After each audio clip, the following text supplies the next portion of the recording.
Hi, this is Monica Alford with Wildside Media. I'm back inside Legacy Sessions today. Very excited to be with Alan Kett and Allison Frieden, who are the founders of Museum of Graffiti.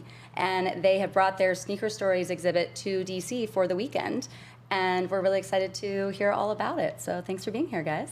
Our pleasure. Thank you for having us. Can you give us a little bit of background on this traveling exhibit and how long it's been going on and what brought you to DC? Sure. So this exhibition appeared for the first time in Miami on 420, which is perfect because we're here at Legacy. And we opened it, and it was really, really popular, but the intention was always for it to travel. And we got with our partners at Modelo and kind of picked our dream spots and their dream spots and came up with a list and narrowed it down. So it currently still stays in the museum every single day, an iteration of this exhibition. And then we did have a traveling component of it, which opened in Atlanta and will open this weekend in DC, and who knows where it'll go next. Very cool. Can you tell me a little bit about the ethos of how the exhibit came to be and the backstory? Sure. So the exhibition is a component of a much larger exhibition within the museum that talks about how graffiti sort of became popular worldwide and how it became sort of accepted as an art form. And in telling that story, we get into this place of commercialism and what happened when the graffiti artists in the 80s and the early 90s decided to go commercial, find a way to make a living. And many of them branched out to become designers, and they chose graphic design, or some of them chose skateboard design as an example, and many of them chose fashion, and within fashion came footwear. And so in telling this larger story, we've created an exhibition inside the Museum of Graffiti that's a bit modular. And most recently, we added the sneaker component to it to help us tell the overall story of the graffiti movement's mainstream. Right. And yeah, so that's kind of how it came to be. I think it's a great addition to the museum, to that exhibition, because you get to see the work of so many other artists that weren't included in the museum at the moment. And telling a story about sneaker culture that hasn't necessarily been told yet, in a very special way, and highlighting these important painters of our lifetime. Yeah. How many artists are being featured in the exhibit? I believe that it is approximately 50 artists that are featured within the exhibition. So it's quite a big number, multi-generational. You have artists that were active in the 1970s painting on the streets, and artists that are active even today. How did you curate that list? Was it the two of you, or did you bring in a curator? Group effort? No. So we always, so Alan is like one of the leading historians in the world on graffiti. And I guess as co-founder, I kind of definitely still keep my finger on the pulse of like what's going on, the shoe drops that are happening in recent times. So a lot of these sneakers, Alan's been following this stuff for 30 years, 40 years. I don't want to give up your age on 50, 60 years. No. I'm 103. No, so Since birth, obviously, if it's 40 years, right? Right. Yeah. So he's been following this for a long time. So a lot of these sneakers, like, it's not like we're putting this together and looking back and doing the research. It's he lived it and he wore those, not understanding that these were going to be in a museum, telling a history and explaining a chapter of graffiti artists' transition into commerce. Like, I don't think that was really there, because some of them wouldn't be beaten up so badly. And so curating it, he lived a lot of this, and then I can come in right now and say, oh, well, did you see what just launched? And look at the more new age stuff. And between the two of us, we get a really great, we always collaborate really well and try and pick the perfect mixture. Yeah.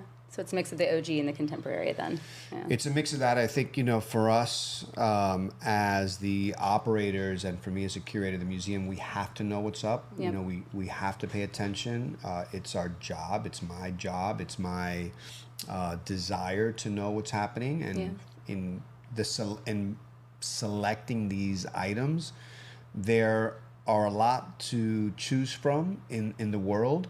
But if you haven't purchased them already, if you don't have them, they're not easy to find. I mean, we have sneakers that go back, I don't know, 25 years or so. Yeah. It's not very old, but in the sneaker world, it is pretty old. And when you think of sneakers that came out as a inline product or as a mainstream product, sneakers aren't made to be collected. Sneakers are made to be worn on your feet and then beat the hell up and then tossed for the next pair of sneaker whenever you get it. And so as a result, most of the sneakers that have come out that you see on, around you on the wall or you'll see in the exhibition are really hard to find, outside of the ones that are maybe have come out this past year. They're just not around. I think what you're saying is really interesting because like that was the old school mentality. Like I'll wear these sneakers to shit and then I'll get a new pair, but that's actually not what is happening in the world right now. Like there are huge companies making sneaker cleaning kits and all this stuff to like really treat sneakers as this like coveted object that we want to keep them pristine, keep them forever. They're limited edition, they're this, that, and whatever. And I do think incorporating art into sneakers is one of the ways that the sneaker companies kind of got us to start thinking like this. Yep.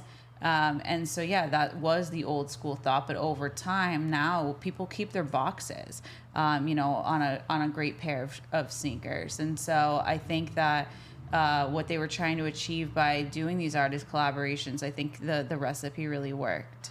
Yeah, absolutely. Do either of you have a background in fine art or graffiti or fashion? Or is it just a passion? No, I have a background in it. I grew up painting in New York City in the 80s. Never really fully stopped. But my introduction to the world of graffiti, happened in New York, in Brooklyn, in my neighborhood, looking at the trains on my way to school, walking around the neighborhood, and then by the mid 80s doing it myself, going into the late 80s, and sort of made my name on the trains like the way you're supposed to, right, or on the walls the way you're supposed to. And so I've been active my whole life and am a member of this artistic community because it raised me and sort of I grew up in it. And then also on the fashion side in the 90s when I started my own business as a publishing company, I ended up working with a lot of the fashion companies as clients. I eventually ended up crossing over and working in the fashion business. A lot of my friends did. And so the story of this mainstreaming of graffiti parallels my own life and how I went from underground outlaw to then sort of an accepted member within these different industries, teaching about street culture, teaching about our art culture, and then helping to bring it into different industries and pull up other friends and other creatives that desired work and deserved work, and it's kind of been a journey like that for me. Yeah, that's amazing. I wanted to hear a little bit about your background too, but then I also have a follow-up question to that. Oh, sure. So I think that part of what makes our partnership work so famously is that while he was creating fashion and creating art, I on the other side, which is as the consumer, I love collecting art. I love collecting, as we were talking right before the show about vintage fashion. You recently got a 1980s ring from Gucci, and things like that were always so fascinating to me, is like the rarity of and the nostalgia and all of that, and really but both sides, also seeing what the next wave of artists is going to bring us and following trends in art and fashion for my entire life. But in terms of schooling, I'm actually a member of the DC Bar. I'm a lawyer. I'm a member of the Florida Bar as well. And so it's really been a passion of mine to keep started as like one foot in the art and fashion world, and now both feet. I rarely practice law unless somebody really needs me, and I love them so much. So I definitely I'm full-time doing this for many years now, but my classic training, I guess, as a lawyer helps me do better work for the museum, but I'm sure, in a yeah. different area. It's a great skill set to have, no matter what. Yeah, running Right? this kind of operation. So, I don't know how familiar you both are with DC, but a big part of why I got into media, I grew up here, and I thought I would leave because it was very vanilla when I was growing up, and then I feel like everything really shifted about a decade ago when I was lucky enough to be able to start running a magazine. And so focusing on arts and culture in DC has been a passion point, and I feel like our artist community is still so small that a lot of people still leave because they don't feel like there are opportunities, and there's kind of like two groups of people, right? It's the folks that they're folks like you who are established and have built something really amazing, and you can amplify their voices, support them, be a community builder, and they want to stay on that path. And then there's some that go the more corporate route or whatever. It's not even just, we were talking about this earlier too, not just graffiti, but any type of art, because we all have to pay bills, and then the folks that are staying kind of small and scrappy are like, well, fuck those guys. And it's like, well, no, because like, do you have kids and like a mortgage? Because you know what I mean? Or like, you trying to take it a level higher. So it's not just a DC thing, I know, but because we're such a small community, I feel like we have those conversations all the time. So I would just love to know your opinion on how you kind of, how do you navigate that, right, and support those two different types of artists and their mentalities. Sure. So it's a great question, and it's an interesting point. So it reminds me of being an 18-year-old or a 20-year-old, right, and having these conversations about being a sellout and what does it mean to be a sellout, and looking at the older writers from my community, the graffiti guys from my community, and calling them sellouts because they had decided to go professional and right, become gallery artists or studio painters, and were traveling around and doing these art shows. And some of the older guys that I hung out with at the time that were still in the streets like me and that I was coming up with, there was some tension around that. Like, are you keeping it real? Are you keeping it to the roots of this movement and painting and doing it illegal? Or are you like those guys? Those guys are sellouts. They're left the movement to go to work, yep, basically. And they took graffiti out of its purity in the streets and are sort of creating something different with it for sale. And so I was very anti that when I was a kid, and I didn't really understand the complexity of being an adult and the complexity of living in a society that is so expensive, that's so commerce driven, that's so capital intensive. And as I started to understand that, I reconciled that all these things need to live together. Right. They need to be able to work together, and that it's a personal choice for someone to go this way or that way or the other way. I can't call it for anybody else. I can speak about why I do what I do, and I can speak to the benefits of doing this and the benefits of doing that, but I think that it's a personal journey for everybody. I think we need all of it. We need the knucklehead on the street that doesn't want to conform, yep, that wants to be a rebel and vandalize and tag things, and write fuck you on things. We need that. We need the business entrepreneurs that have a different mindset, that want to open up something and provide jobs to members of their community. We need that.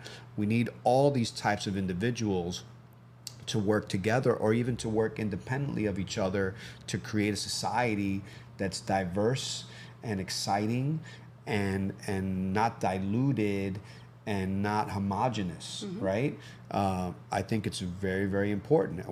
Otherwise we're just sort of like, looking at big box stores, or like everything is just, boring. Right. And so the tension, I think, is good.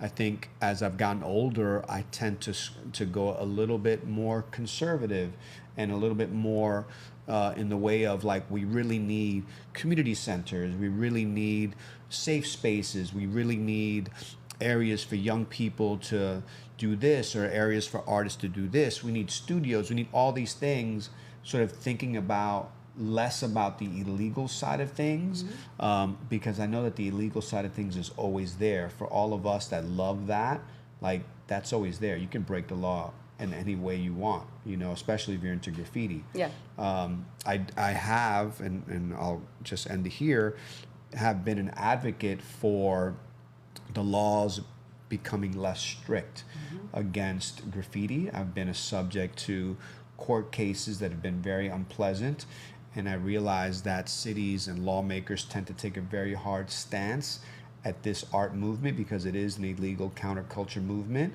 But I think that it's to the detriment of society and of cities when that happens, because it doesn't encourage artists to be free and to express themselves and to sort of figure out their voice.